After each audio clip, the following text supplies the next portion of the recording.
Studio frequency লাইভের নিবেদন haunted হান্ড্রেডে আজ আপনারা শুনবেন শঙ্কর চ্যাটার্জির লেখা রফিক তান্ত্রিক সিরিজের গল্প আত্মহত্যা মহাপাপ। গল্পের কাহিনী ও চরিত্র সম্পূর্ণ কাল্পনিক, বাস্তবের সাথে এর কোনো রকম মিল একান্তই অনিচ্ছাকৃত এবং কাকতালীয়। লেখক শঙ্কর চ্যাটার্জি বর্তমানে হুগলির চুঁচুড়া নিবাসী। সোশ্যাল মিডিয়ায় মূলত ভৌতিক ও অলৌকিক গল্পকার হিসেবে শুরু করলেও পরবর্তীতে ওর কলমে ফুটে উঠেছে সামাজিক জীবনের পটভূমিকা। 2018 সালে ওর প্রথম বই কুহেলি প্রকাশিত হয়। সাম্প্রতিকতম সৃষ্টি ছায়া ঘনায় আসে ওর রচিত 14তম বই। এছাড়াও বহু সংকলনে ওর লেখা প্রকাশিত হয়েছে এবং সমাদৃতও হয়েছে। এই গল্পটি নেওয়া হয়েছে অরণ্যমন প্রকাশনী থেকে প্রকাশিত রফিক সমগ্র বই থেকে। আজ গল্প পাঠে রয়েছেন রূপ, অন্যান্য চরিত্রে রূপম, অভিষেক, আকাশ, অনন্যা, জ্যোৎস্না এবং সঞ্চিতা। প্রচ্ছদ অলঙ্করণে অঙ্কিতা, পিক্সেলেট। শব্দগ্রহণ, আবহ এবং সম্পাদনায় রূপম। পরিকল্পনা এবং পরিচালনায় অনন্যা। শুরু হচ্ছে আজকের গল্প আত্মহত্যা মহাপাপ।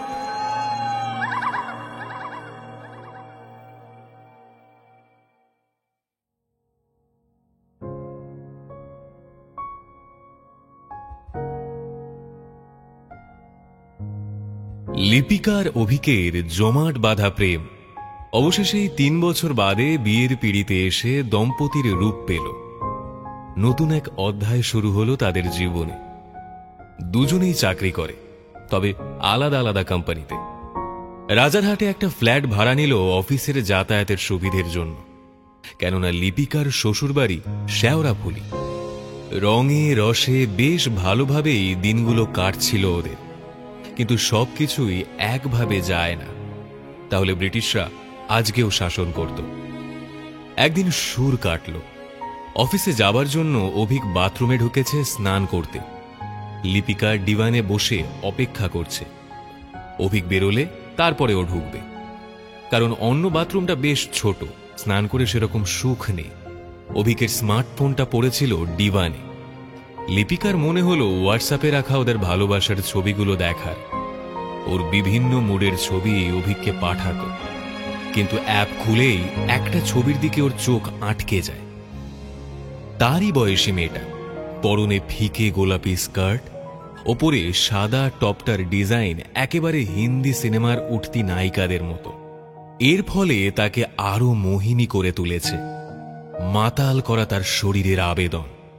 ড্রাই করে চুলগুলো অল্প ব্রাউন করা, মুখটা পান পাতার মতো। টানা টানা দুই চোখে যেন যৌন আবেদন।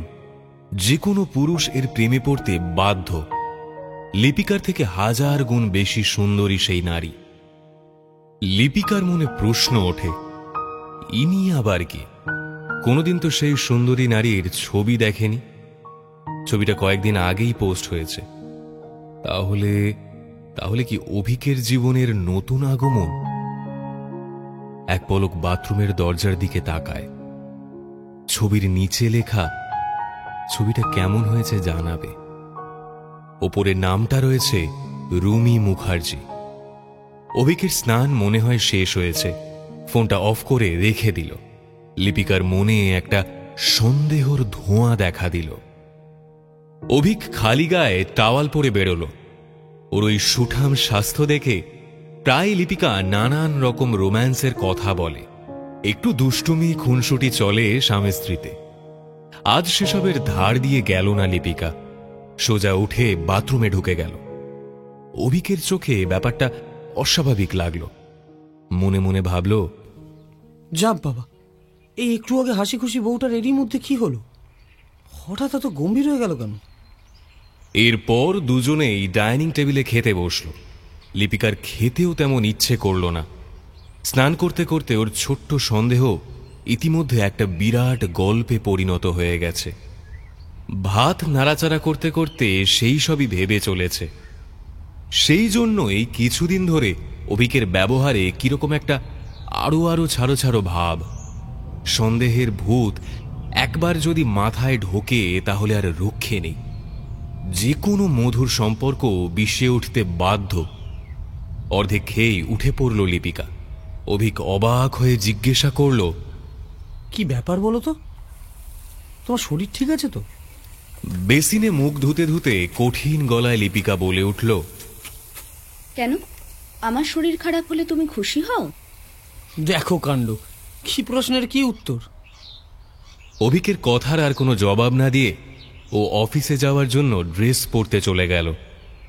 বেজার মুখে অভিক বসেই রইল। সে মনের ভিতর পোস্টমর্টম করেই চলেছে। কি কারণে লিপিকাই আচরণ করছে? দুজন একসঙ্গেই অফিসে বেরোয়। অবাক হয়ে দেখল স্ত্রী বড় ভ্যানিটি ব্যাগ নিয়ে জুতো পরছে। অভিক গা ঝাড়া দিয়ে উঠে দাঁড়ালো। এবার লিপিকা বিদ্রূপ কণ্ঠে বলল, তাড়াহুড়ো করার কোনো দরকার নেই। যার কথা চিন্তা করছিলে বসে বসে তার কথাই ভাবো। পুরনো কুৎসিত বউয়ের কথা ভাবতে হবে না। দরজাটা জোরে বন্ধ করে লিফটের দিকে এগিয়ে চলল। অভিক চুপচাপ বোকার মতো এঁঠো হাতে দাঁড়িয়ে রইল। এবার তার মনে একটা চাপা রাগ দানা বাঁধছে। অকারণেই গায়ে গা লাগিয়ে ঝগড়া কি আদেও প্রয়োজন? খুলে বললেই ল্যাটা চোকে যায়। মেয়েদের এই একটা স্বভাব। ব্যাস, শুরু হয়ে গেল এবার জাতির বিচার। বিরক্ত মুখে অফিসে যাবার জন্য তৈরি হতে লাগলো। দুজনের কাছেই ফ্ল্যাটের চাবি আছে। অভিক রোজ যাওয়ার সময় লিপিকাকে ওর অফিসের সামনে বাইকে করে নামিয়ে দিয়ে যায়। অনেকদিন বাদে এই রুটিনের ছেদ পড়ল।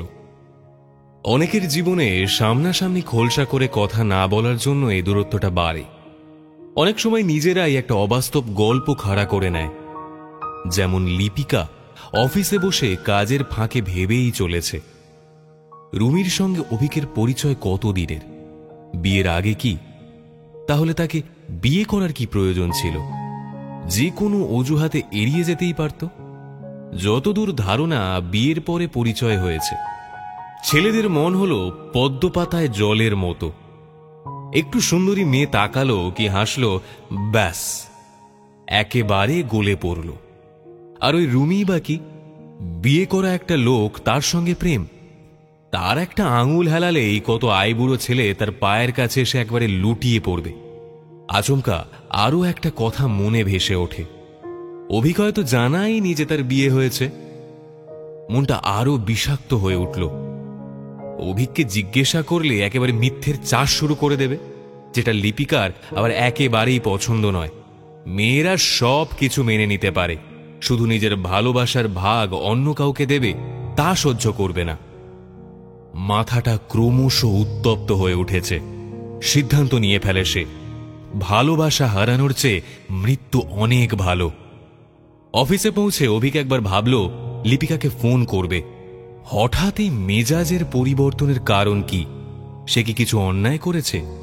তাহলে খুলে বলুক, তারপরেই মত পরিবর্তন করে। ফোনে যদি আবার ভারী ভারী কথা শুরু করে, তাহলে সে নিজেও সংযত থাকতে পারবে না। মুখ দিয়ে বাজে কথা বেরিয়েই আসবে। তার ফলে শুধু লোক হাসানো হবে। বরং বাড়ি গিয়ে সামনাসামনি আলোচনা করা ভালো। একটা প্রবাদ বাক্য আছে না, সময়ে সব কাজ সারতে হয়, না হলে দেরি হয়ে যায়। ওদের জীবনে সেটাই মনে হয় ঘটতে চলেছে। দেখা যাক বিধাতা পুরুষের ঠিক কি ইচ্ছে। আর যে ছবি নিয়ে একতরফা সন্দেহ, তার উত্তরে অভিক ঠিক কি বলে। লিপিকা ভেবেছিল তার মান ভাঙানোর জন্য স্বামী ফোন করবে। কাজের মধ্যেই উৎকর্ণ হয়েছিল, কিন্তু নিরাশ হল। সেই সঙ্গেই রাগের পারদ আরো চড়ল। অফিস থেকে বেরিয়ে ফ্ল্যাটের দিকে চলল। এখন আবার গিয়ে রান্নার ব্যবস্থা করতে হবে। আজ তার মনটা বিষাদে ভরা। এর ওপর জ্যামে আটকালো বাস। একে প্যাচপ্যাচে গরম ধীর বাসে দম বন্ধ হয়ে আসছে। তার ওপর 6:30 বেজে গেছে। 7টার সময় বাবু আবার ফিরে আসবেন। এসেই তো মুখের সামনে চা চাই। নিজেও চাকরি করে সে, কিন্তু সংসারের কাজের মধ্যে সে একাই। এটাই বোধহয় মেয়েদের জীবনে অলিখিত একটা নিয়ম। যখন লিপিকা ফ্ল্যাটে এসে উঠল, তখন 7টা বেজে গেছে। মনের মধ্যে একটা ক্ষীণ আশা জেগে উঠল। হয়তো অভিক দরজা খুলে একগাল হেসে 1 কাপ চা হাতে দিয়ে তাকে অভ্যর্থনা জানাবে, কিন্তু দরজার কাছে এসে বুঝল তার ধারণা সম্পূর্ণভাবে মিথ্যে। বাবু এখনো বাড়ি ফেরেননি। হয়তো এই রুমির সাথে কোনো ক্যাফেতে বসে ফষ্টিনষ্টি করছে। লিপিকা একবারও ভাবল না স্বামীও তো জ্যামে ফেসে থাকতে পারে। ডুপ্লিকেট চাবি দিয়ে দরজা খুলতে খুলতে মাথাটা হিটারের মতন গরম হয়ে গেল। ঘরে ঢুকে রাগের চোটে হাতের ব্যাগটা ছুঁড়ে ফেলে দিল সোফায়। হাতে একটা নাইটি নিয়ে বাথরুমে ঢুকল। সালোয়ার কামিজ ছেড়ে আয়নার সামনে দাঁড়ালো। মেদহীন সুন্দর গড়ন তার, মুখশ্রী খুব একটা খারাপ নয়, গায়ের রংটাই যা একটু চাপা। এরই মধ্যে তাকে একঘেয়ে লেগে গেল অভিকের। শাওয়ারটা চালিয়ে তার নিচে দাঁড়ালো। বৃষ্টির মতন জলের ধারা তার পেলব শরীরকে শীতল করে চলেছে। উত্তপ্ত মাথাটা স্বল্প শান্ত হল। গোলাপি রঙের হাত কাটা নাইটিটা পরে বাথরুম থেকে বেরোতেই সোফার উপর গায়ে লিয়ে পড়ে থাকতে দেখল অভিককে। অফিসের জামা প্যান্টটা পর্যন্ত ছাড়েনি। চোখের কোনা দিয়ে সাদা জামাতে লিপস্টিকের কোনো দাগ আছে কিনা সেটা দেখে নিল। অভিক ঘেমো শরীর নিয়ে দাঁড়ালো। অমন করে জামার দিকে তাকিয়ে কেন ডার্লিং? জামাটা তুমি পছন্দ করে কিনেছিলে, মনে আছে? ওর মন জোগানো কথার উত্তর না দিয়ে বেডরুমে ঢুকে গেল লিপিকা। অভিক একটু ক্ষুণ্ণ হলো বই কি। মনের ঘরে কি জন্য এত গোসা সেটা তো মুখ ফুটে বললেই মিটে যায়। বুঝল আজ আর ভাগ্যে চা জুটবে না। অগত্যা কাজ ঝাঁকিয়ে সাদা টাওয়েল নিয়ে অফিসের পোশাক চেঞ্জ করে নিল। তারপর বাথরুমে ঢুকল। এই সুযোগটাই লিপিকা খুঁজছিল। সেন্টার টেবিলে রাখা অভিকের মোবাইল নিয়ে কিচেনে গেল। প্রেসার কুকারে ডিম আর আলু সেদ্ধ করতে বসিয়ে ফোনটা অন করল। রুমির সেই ছবিটা বার করল। নিচে অভিক লিখেছে, সত্যি অসাধারণ ছবি। বিধাতা অনেক সময় নিয়ে মনোযোগ দিয়ে তোমায় তৈরি করেছে। লিপিকার কান দুটো একেবারে গরম হয়ে উঠল। ছি ছি, কিরকম নির্লজ্জ তোষামোদ। রুমি তার উত্তরে লিখেছে, সাবধান, তোমার বউ যদি লেখাগুলো দেখতে পায় সঙ্গে সঙ্গে ডিভোর্স। টয়লেটের দরজা খোলার শব্দ কানে আসতে ও ফোনটা যথাস্থানে রেখে দিল। লোকটাকে একটা ঘৃণ্য তুচ্ছ কীটের মতন মনে হচ্ছে ওর। পুরুষ মাত্রই কি সব এক? সুন্দরী মেয়ে দেখলেই জিভের লালা গড়ায়। কুকারের সিটি বাজল। গ্যাস বন্ধ করল সে। এই সময় অভিক এসে তাকে পিছন থেকে জড়িয়ে ধরল। লিপিকার সমস্ত দেহ ঘৃণায় কিলবিল করে উঠল। এক ঝটকায় নিজেকে মুক্ত করে নিল সে। আহ, গরমে বিরক্ত করো না। বিরক্তি ঝরে পড়ল ওর মুখ থেকে। অভিক দেখল বউয়ের মেজাজ এখনো গরম আছে। বুঝতে পারছে না কেন।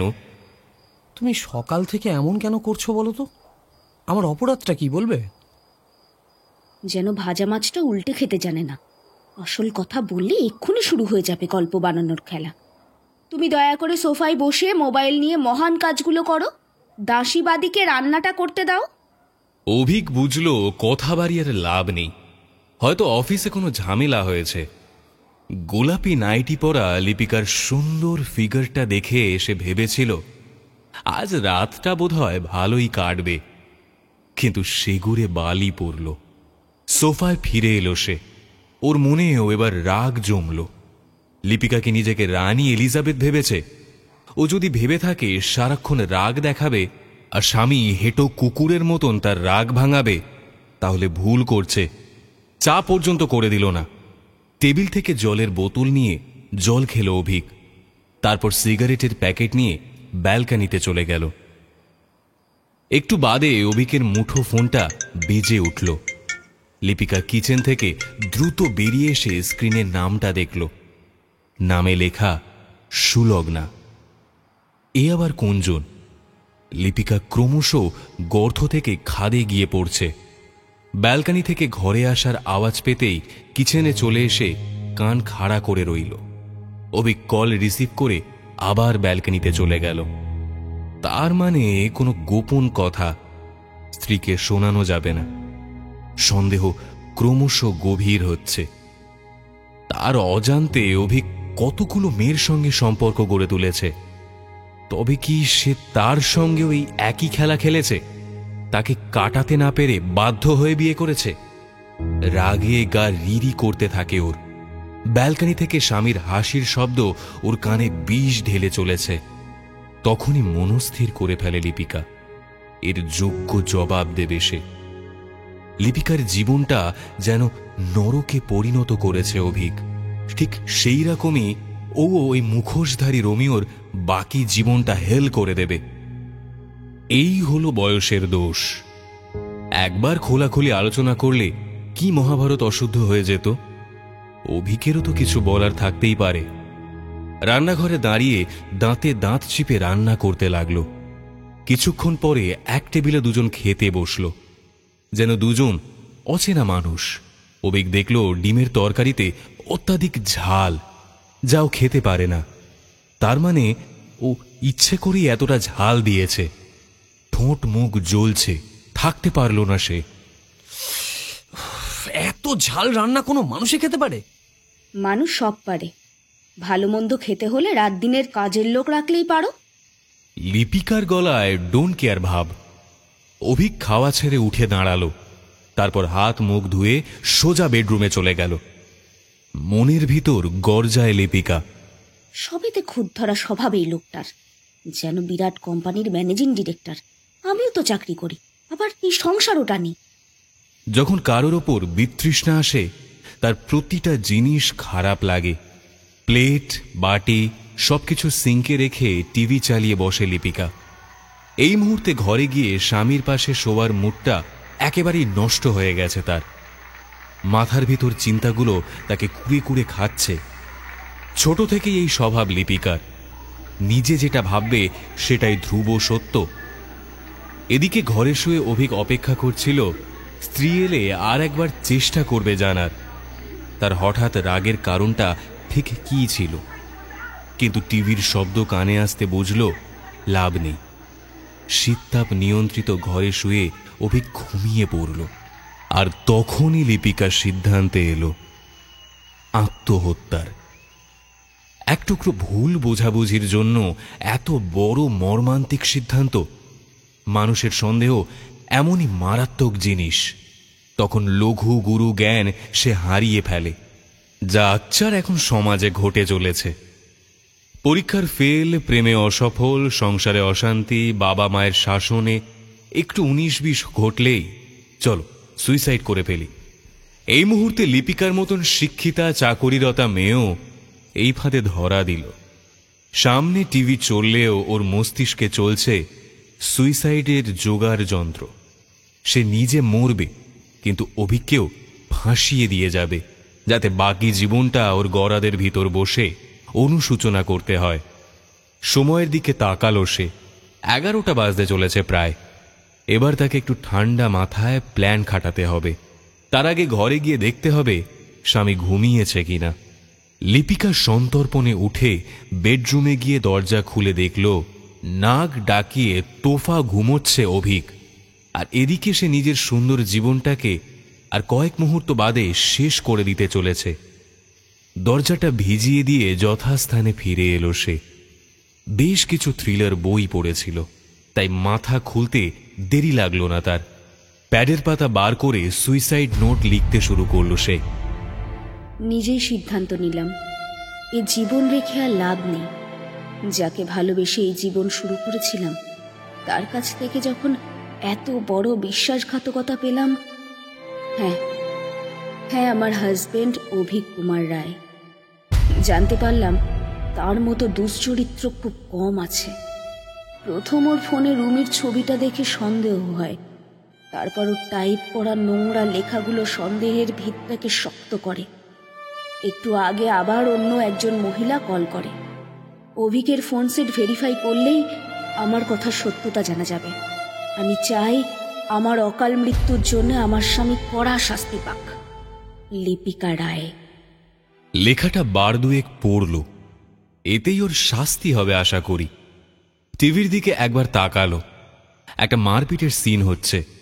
অভিকের ঘুম পাতলা হলে ভাববে বউ টিভি দেখছে। অবশ্য ঘুম পাতলা হওয়ার সম্ভাবনা খুবই কম। ইদানিং শোবার আগে দুপেক করে ড্রিঙ্কস করেও, না হলে নাকি ঘুম আসতে চায় না তার। যেদিন দুজনের সহবাসে মিলিত হয় সেদিন শুধু বাদ। কিন্তু কাগজটা রাখবে কোথায়, যাতে শুধু পুলিশের চোখেই পড়ে? আগে যদি অভিকের চোখে পড়ে তাহলে সরিয়ে ফেলবে। হঠাৎ মাথায় একটা বুদ্ধি খেলে। চিঠিটার একটা ছবি তুলে সে তার মায়ের কাছে সেন্ড করে দিল। জানে রাত 12টায় মা ঘুমের সাগরে, আর যখন দেখবে তখন মনটা একটু খারাপ হয়ে গেল।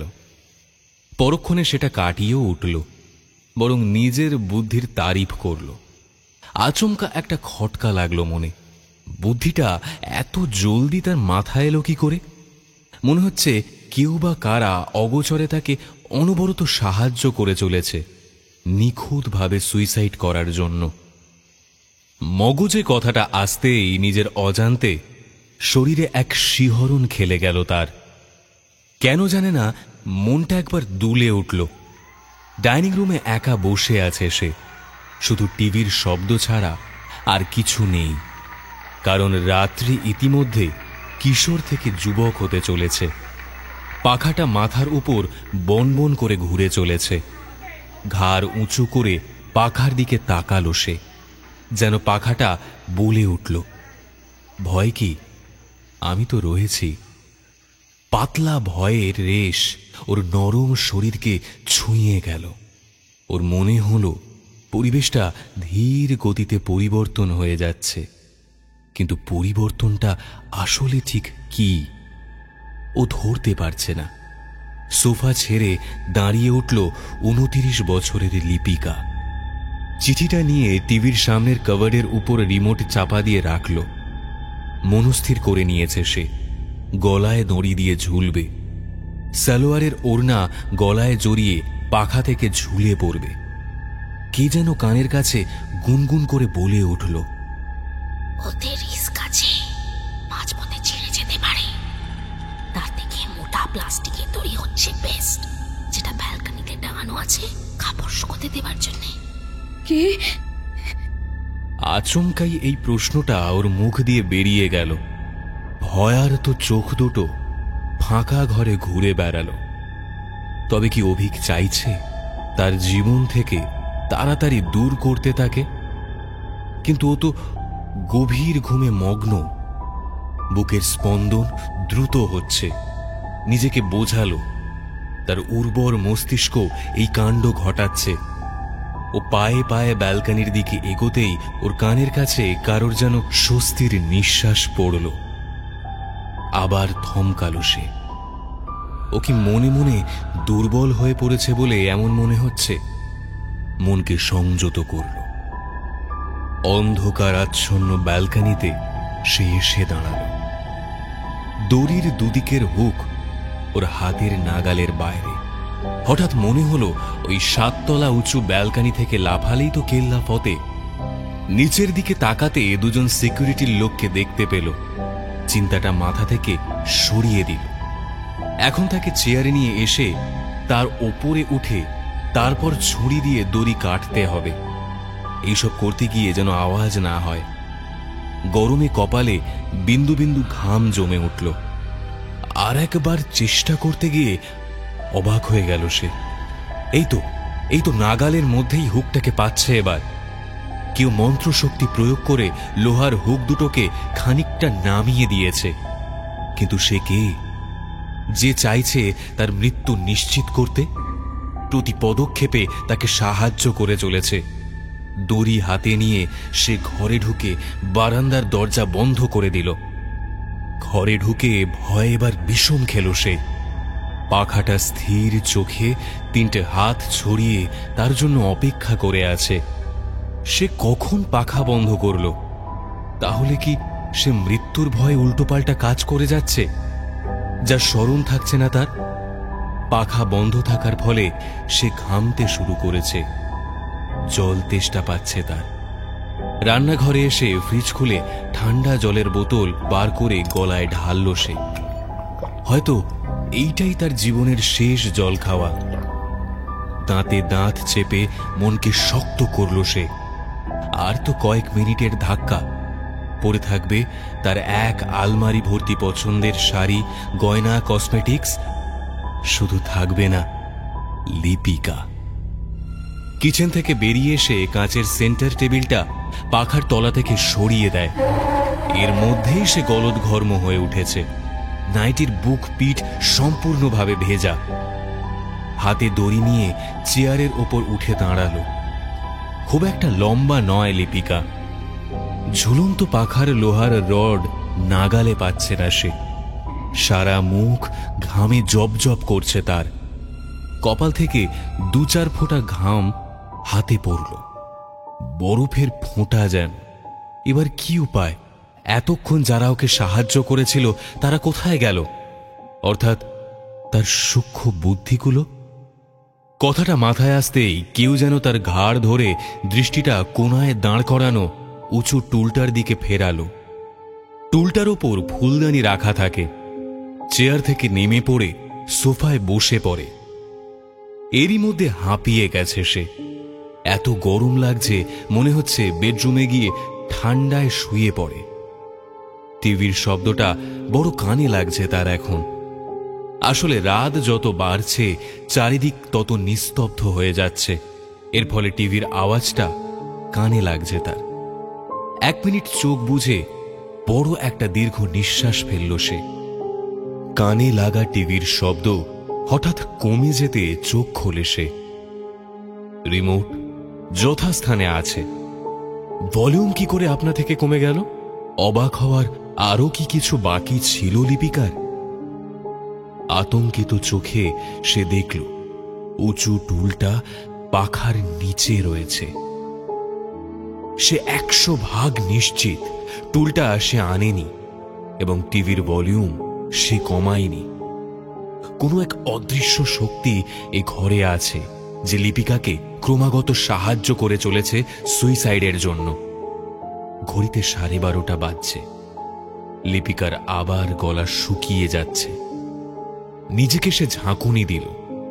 হয়তো মৃত্যুর আগে মনের অবস্থা মানুষের এইরকমই হয়। স্নায়ুগুলো ঠিকঠাক কাজ করে না। সেটাই ঘটছে হয়তো তার ক্ষেত্রে। এইসব ভেবেই মনের মধ্যে থাকা ভয়টা সে তাড়ানোর চেষ্টা করে। একটা পুরনো কথা ওর মনে পড়ে যায়। ছোটবেলায় ঠাকুমা বলতো, কখনো ছুরি, ব্লেড, কাঁচি, বটিতে হাত দেবে না। ওরা নাকি ডাকে, সবসময় বাচ্চাদের ভজায় বা ফুঁসলায়। বড় হয়ে লিপিকার কথাগুলো মনে পড়লে হাসত লিপিকা। আসলে বাচ্চারা যাতে এইসব ধারালো জিনিস হাতে না দেয় সেই জন্যই ভয় দেখানো হতো। এখন হাসি আসছে না তার। কথাগুলো কেমন যেন সত্যি সত্যি মনে হচ্ছে। না হলে পরপর কতগুলো অবাস্তব ঘটনা ঘটে গেল তার সাথে। বারান্দায় দড়ির হুকগুলো কয়েক মিনিটে হাতের কাছে নেমে এলো। পাখা আপনা থেকে বন্ধ হয়ে গেল। টিভির সাউন্ড কমে গেল। টুল পায়ে হেঁটে চলে এলো। লিপিকার মাথায় প্রশ্নগুলো নিজেদের মধ্যেই কাটাকুটি খেলছে। না, আর সময় নষ্ট করে একটু লাভ নেই। ভাবনার ভূতকে ঘাড় থেকে নামানো দরকার এবার। মনের সব শক্তি একজোট করে কাঁপা পায়ে ও টুলের ওপর উঠল। এবার পাখাটা ওর নাগালের মধ্যে। কেমন যেন দাঁত বার করে হাসছে। দড়িটা রডের সঙ্গে বাঁধল।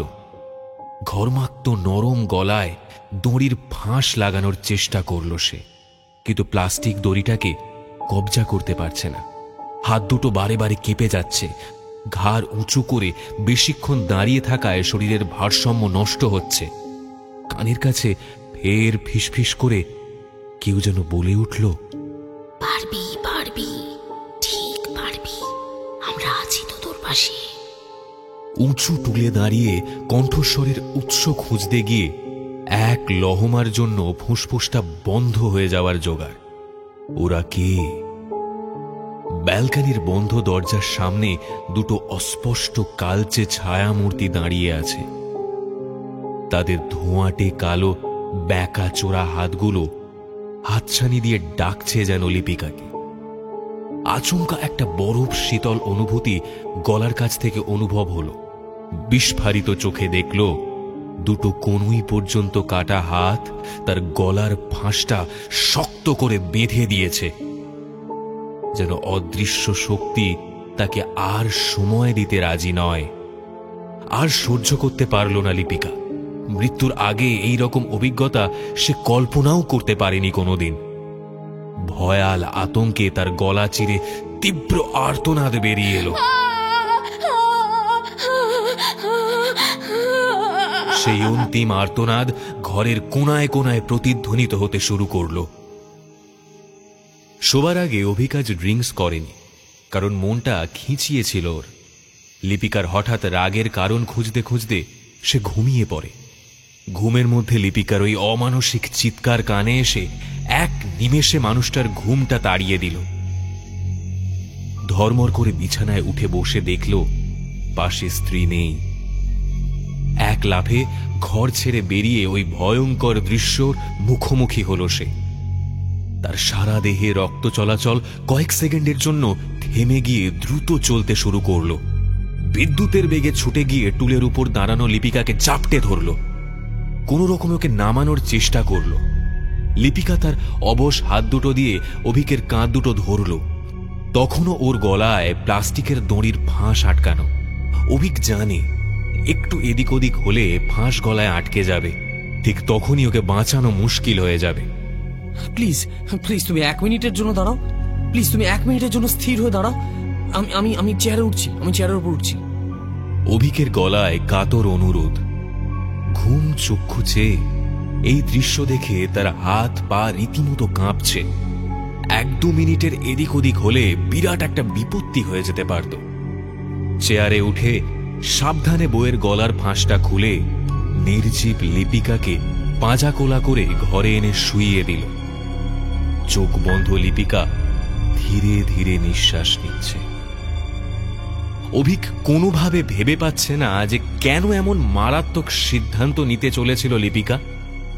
ও ঝুঁকে পড়ে স্ত্রীর ভয়ার্ত মুখটা দেখে। মরার আগে নিশ্চয়ই খুব ভয় পেয়েছিল। রাত 1:30 নাগাদ লিপিকা কিছুটা সুস্থ অনুভব করল। মুখের সামনে উদ্ভ্রান্তের মতন অভিককে বসে থাকতে দেখে মনের মধ্যে জমে থাকা রাগ, অভিমান সবকিছু মিলেমিশে মুখে ফুটে উঠল। পরম যত্নে ওর কপালে হাত বোলাতে বোলাতে অভিক বলল, আমার লক্ষ্মী মেয়ে, সোনা মেয়ে, এবার বলো তো কি কারণে তুমি এমন একটা সিদ্ধান্ত নিলে? আমি অন্য কোনো মেয়ের সঙ্গে তোমার ভালোবাসাকে শেয়ার করতে পারবো না। তুমি শুধু আমার, একান্ত আমার। কে বললো তোমায় আমাকে শেয়ার করতে হবে? কেন, রুমি, সুলগ্না, আরো কত কি। রুমি? তাকে কোথায় পেলে? সে তো আমার দূর সম্পর্কের খুড়তুতো বোন। কানপুরে থাকে, ব্যাংকে চাকরি করে। আমাদের বিয়ের সময়ও আসতে পারিনি, তাই তুমি ওকে চেনো না। কাল সকালেই ফোন করে তোমার সন্দেহ দূর করছি। আর সুলগ্না, ও তোমাদের কোম্পানির অডিটর, বয়স 55। তুমি কথাগুলো আগে বললে তখনই তোমার সন্দেহ দূর করে দিতাম। এত অবিশ্বাস করো আমাকে? যাকে প্রাণের থেকেও বেশি ভালোবাসি সেখানেই সন্দেহ থাকে। তবে এখন মনে হচ্ছে আলোচনা করাটা হয়তো ঠিক ছিল। যাক, চেতনা হয়েছে। আচ্ছা এবার বলো তো, তখন ওরকম ভয়ঙ্করভাবে চিৎকার করলে কেন? আজ রাত্রে শুনতে চেও না, তাহলে হয়তো ভয়ে অজ্ঞান হয়ে যাব। কাল সকালে দুজনেই অফিস যাব না, সব বলবো তোমায়।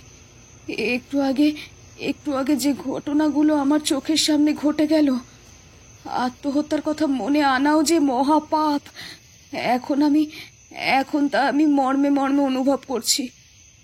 অপঘাতে মরা মানুষগুলো আমাদের চারপাশে হাওয়ায় মিশে থাকে, সুযোগ পেলেই দলে টানার চেষ্টা করে। অভিক বুঝল কোনো ভয়ঙ্কর অভিজ্ঞতা লিপিকার হয়েছে। এই রাতে শোনার জন্য বেশি চাপ না দেওয়াই ভালো। ঘুমোবার আগে লিপিকা মায়ের ফোনে করা মেসেজটা ডিলিট করে দিল। ঘুম যখন ভাঙল লিপিকার, তখন জানালা দিয়ে রোদ্দুর এসে মেঝেতে লুটোপুটি খাচ্ছে। সময় বলছে 7:10। ও কোনোদিন এত বেলা পর্যন্ত ঘুমোয় না। বিছানা ছেড়ে উঠতে যাওয়ার সময় সারা শরীরটা ভার ভার ঠেকল ওর। মাথাটা যেন আরো ভারী লাগছে। কালকের ঘটনাকেও দায়ী করে বাথরুমের দিকে চলে গেল। অভিক শেভ করতে করতে স্ত্রীর দিকে তাকালো। লিপিকাকে বেশ অসুস্থ মনে হলো তার। অভিকের কপালে চিন্তার ভাঁজ পড়ল।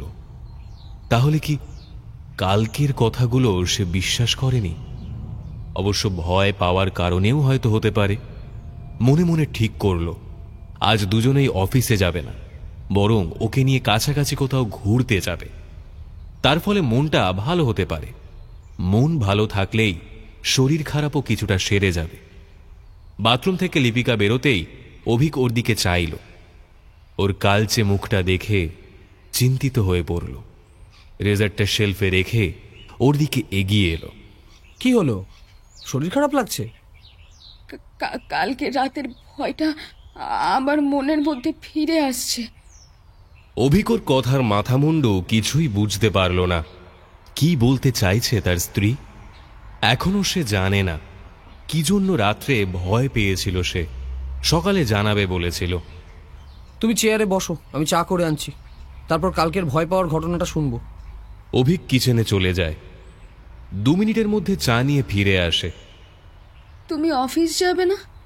না, আমরা দুজনেই যাব না, বরং চলো বাইরে কোথাও থেকে একটা ঘুরে আসি। আর লাঞ্চ না হয় কোনো একটা রেস্টুরেন্ট থেকে করে নেব। হঠাৎ এরকম প্ল্যান? অভিক বুঝতে পারছে তার স্ত্রী স্বাভাবিক হচ্ছে। আচ্ছা, এবার বলো তো তোমার ভয় পাওয়ার কারণগুলো। লিপিকা চায় মৃদু চমক দিল, তারপর সুইসাইড করার মুহূর্তের উপলব্ধিগুলো ডিটেলে বলে গেল। সব কথা শুনে অভিকের মনেও একচিলতে কালো মেঘ জন্মালো। তবু ওকে সাহস দেওয়ার জন্য কৃত্রিম হাসি হেসে বলল, আসলে সেই সময় তোমার মনের অবস্থা থেকেই ভয় সৃষ্টি হয়েছিল, তার ফলেই নানা রকম ভুলভাল দেখেছো শুনেছো। তাই যদি হয় তাহলে তাহলে একটু আগে বাথরুমে কাকে দেখে এলাম? ওর কথাগুলো শুনে চমকে ওঠে সে। লিপিকার কণ্ঠে কোনো রসিকতা ছিল না, বরং সেখানে ভয় খেলা করছিল। এইটাই অভিককে ভয় পাইয়ে দিল। তবু মনকে সংযত রেখে প্রশ্ন করল, কাকে দেখে এলে এই সকালবেলায়? গলায় ফাঁস লাগানোর সময় কয়েকটা আবছা মূর্তি দেখেছিলাম। সেই রকমই একটা মূর্তি বাথরুমের কোনায় দাঁড়িয়েছিল। আমাকে দেখে এক মুহূর্তে মিলিয়ে গেল। ও যে মিথ্যে বলছে না সেটা ওর মুখ দেখেই বোঝা যাচ্ছে। অভিক লিপিকার মুখটা আলতো করে তুলে বলে, আসলে এখনো তোমার মনের গভীরে কালকের ঘটনার ছায়া রয়ে গেছে। একটু বাইরে থেকে ঘুরে এলে দেখবে সব ঠিক হয়ে গেছে। তোমার মনে আমায় নিয়ে যে বিষণ্ণতা তৈরি হয়েছিল, সেই বিষণ্ণতা ক্রমশ বৃদ্ধি পেয়ে তোমার মস্তিষ্ককে অকেজো করে ফেলে। সেই বিকৃত মস্তিষ্ক তোমাকে আত্মহত্যা করার জন্য নানা রকম প্ররোচনা দেয়। আমার আশা পর্যন্ত সময়টুকু সে দিতে চায়নি। তোমার দৃষ্টিকেও সে প্রভাবিত করে। তুমি জানবে, আশার আলো একবার ডুবে গেলেই যে সুইসাইড করতে হবে এমন কিছু নেই। আত্মহত্যা কখনোই ব্যথার অবসান ঘটায় না, বরং এটি অন্য কারোর উপর চাপিয়ে দেওয়া হয়। যেমন তোমার সুইসাইড নোট আমাকেও মরতে বাধ্য করত, অথচ ব্যাপারটা শুধু ভুল বোঝাবুঝি ছিল। এখন নিশ্চয়ই বুঝতে পারছো। এক নাগারে কথা বলে অভিক থামে। স্বামীর কথাগুলো লিপিকার মনের অজ্ঞতা দূর করতে কিছুটা সাহায্য করে। ও গা ঝাড়া দিয়ে উঠে পড়ে। তারপর স্বাভাবিক কণ্ঠে বলে, যাই ব্রেকফাস্ট করে আনি। মনে হয় আমারই দেখা বা বোঝার ভুল। এরপর তাদের ছোট্ট সংসারে আবার স্বাভাবিকতা ফিরে আসে। ব্রেকফাস্ট সেরে দুজনেই সেজেগুজে বেরিয়ে পড়ল ভিক্টোরিয়া মেমোরিয়াল দেখার উদ্দেশ্যে। দিনটা সুন্দরভাবে কেটে গেল। লিপিকা আগের মতো প্রাণবন্ত হয়ে উঠল।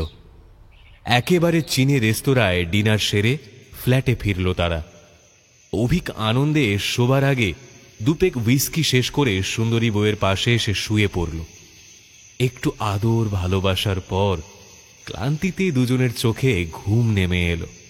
তখন রাত্রির বয়স সবেমাত্র 11। এই শুনছো? অভিকের ডাকে লিপিকার কাঁচা ঘুমটা ভেঙে গেল। চোখ খুলে দেখে অভিক উঠে বসে আছে। বাধ্য হয়ে ঘুম চোখে জিজ্ঞাসা করল, কি হয়েছে? ভোর হয়ে গেল নাকি? স্বামীর ঠোঁটে আঙুল ঠেকিয়ে ইশারায় চুপ করতে বলল। লিপিকার মুখে বিস্ময়। ফিসফিস করে অভিক বলে, কিচেনে কিছু একটা শব্দ হচ্ছে না? শুনতে পাচ্ছ? লিপিকা কান খাড়া করে শুনল। এবার পরিষ্কার শুনতে পেল কেউ যেন গ্যাস লাইটার জ্বালবার চেষ্টা করছে। খিচিক খিচিক করে আওয়াজটা হয়েই যাচ্ছে। বোধহয় লাইটারটা জ্বলছে না ঠিকভাবে। ওর চোখ দুটো বড় আকার ধারণ করল। রান্নাঘরে ঢুকেছে মনে হয়। যদি চোর টোর হয় তাহলে গ্যাস ওভেন জ্বালিয়ে কি করবে? সে লিপিকার হাত ধরে খাট থেকে নামল। ধীরে ধীরে বেডরুমের দরজাটা খুলল। সারা ডাইনিং রুমটা কেমন অন্ধকারাচ্ছন্ন। সরু পেন্সিল টর্চ জ্বালিয়ে ওরা আগে মেন দরজার দিকে তাকালো। এই কি, দরজাটা ভিতর থেকে লক করাই রয়েছে। তাহলে চোরটা ঢুকলো কোথা দিয়ে? এত উঁচুতে ফ্ল্যাটের কোনো জানলা দিয়ে ঢোকা একেবারেই অসম্ভব ব্যাপার। কিচেনের শব্দটা থেমে গেছে। দরজা খোলা রান্নাঘরটাও ঘুটঘুটে অন্ধকার। লিপিকা আলোর সুইচটা অন করতে যেতে অভিক ওর হাতটা চেপে ধরে। নিচু স্বরে বলে, আরে করছো কি?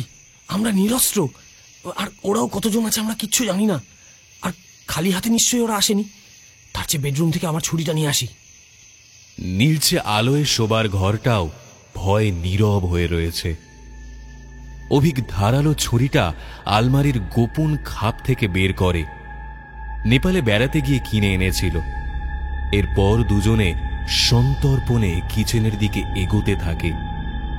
লিপিকার বুকটা আতঙ্কে হিম হয়ে যায়।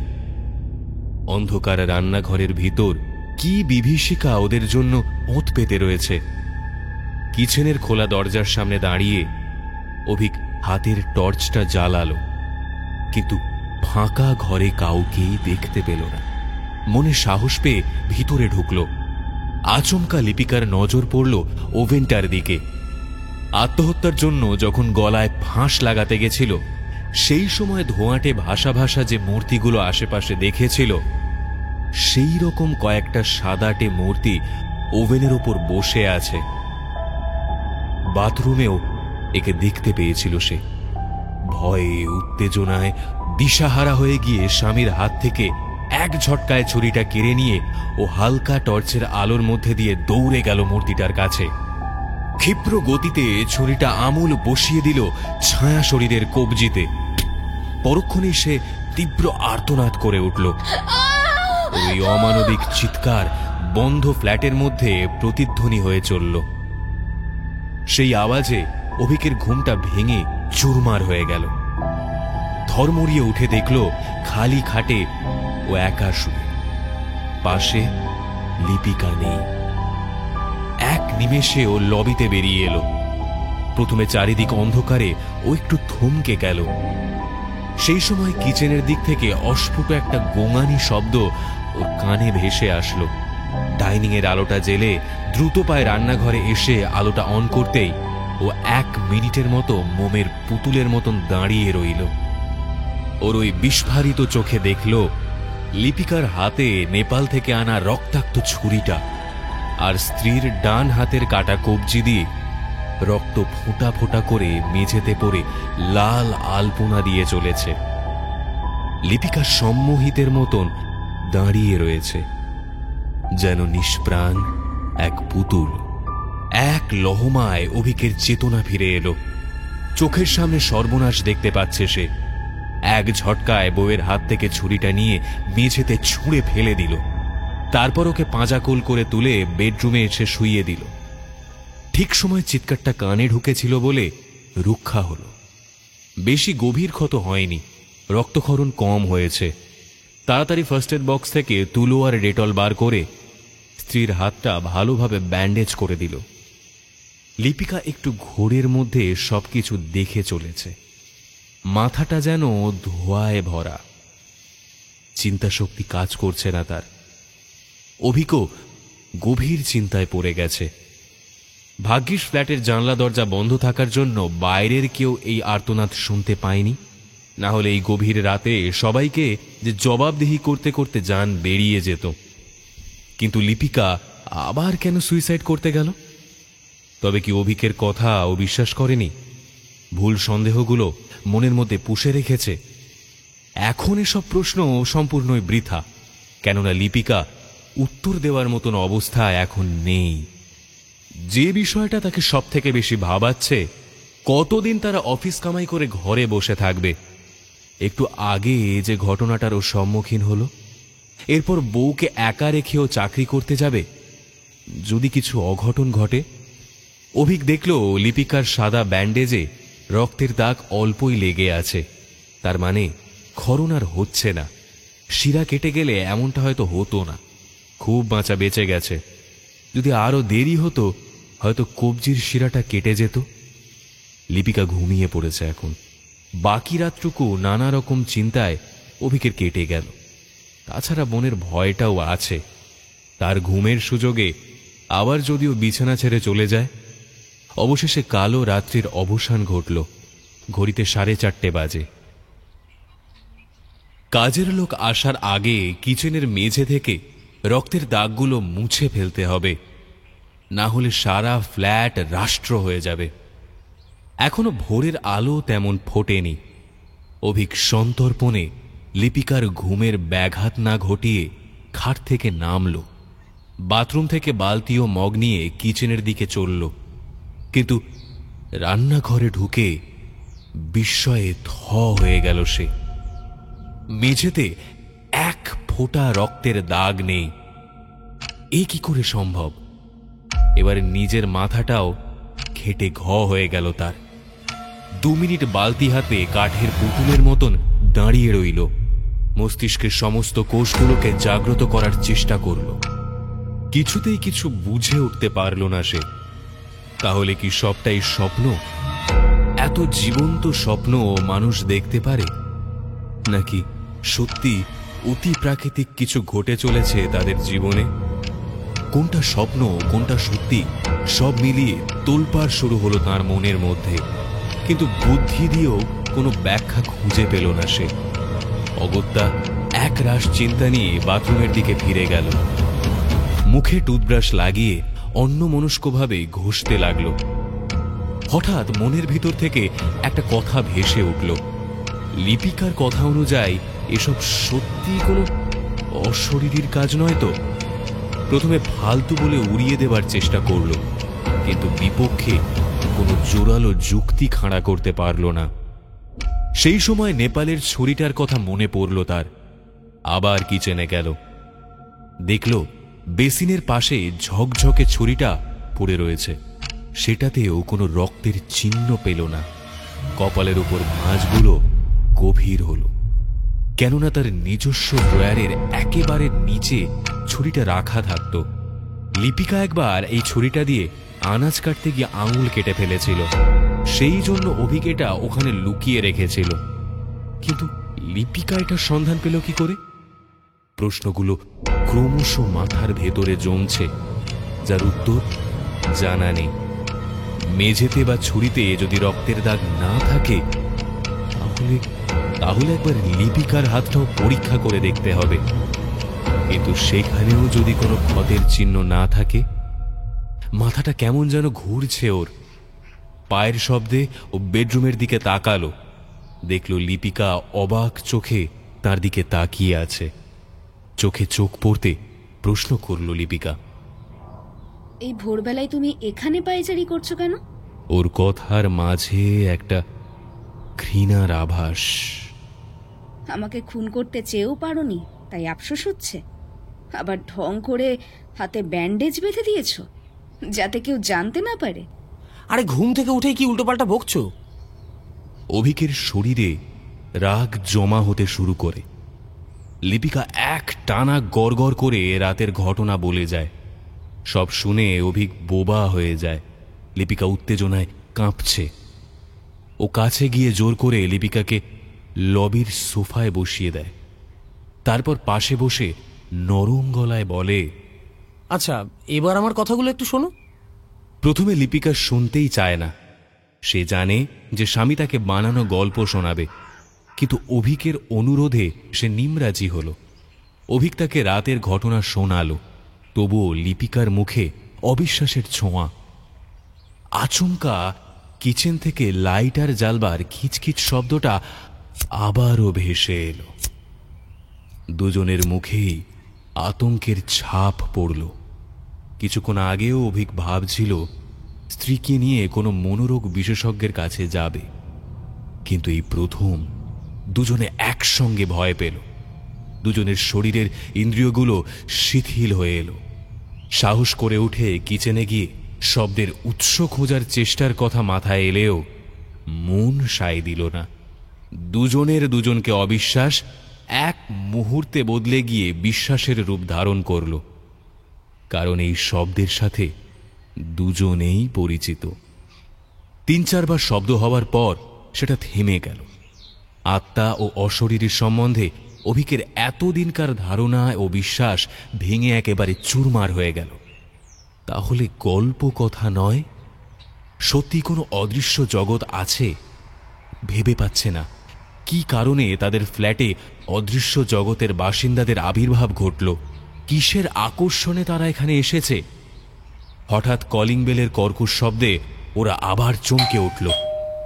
দরজার বাইরে থেকে কাজের মেয়েটার গলা শোনা গেল।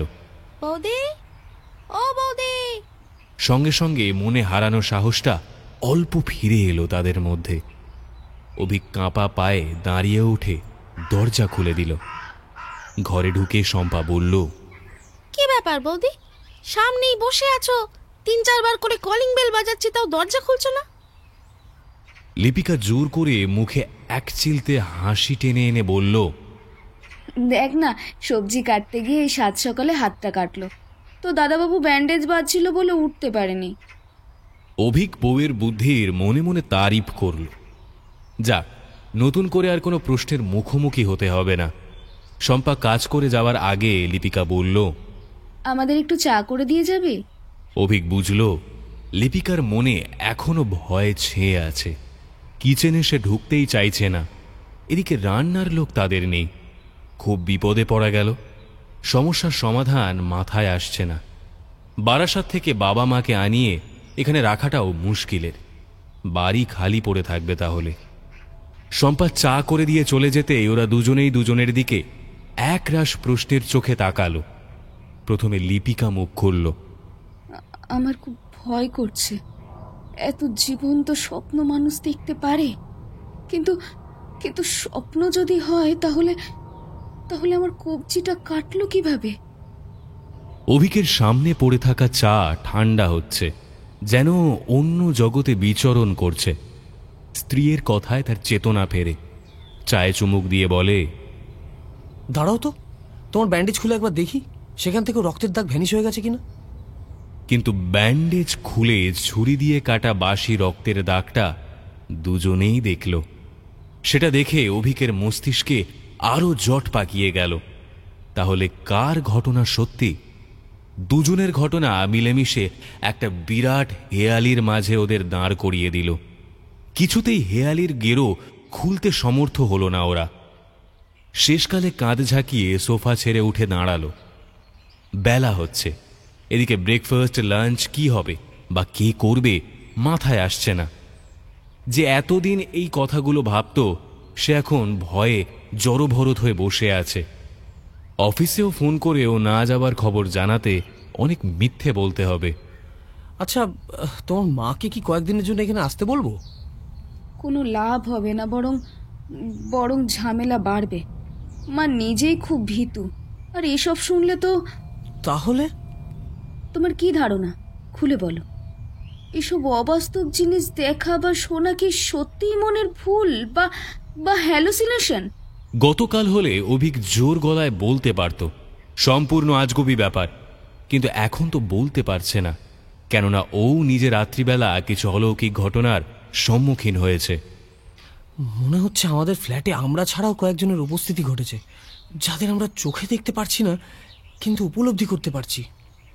তাহলে চলো আমরা এখান থেকে চলে যাই।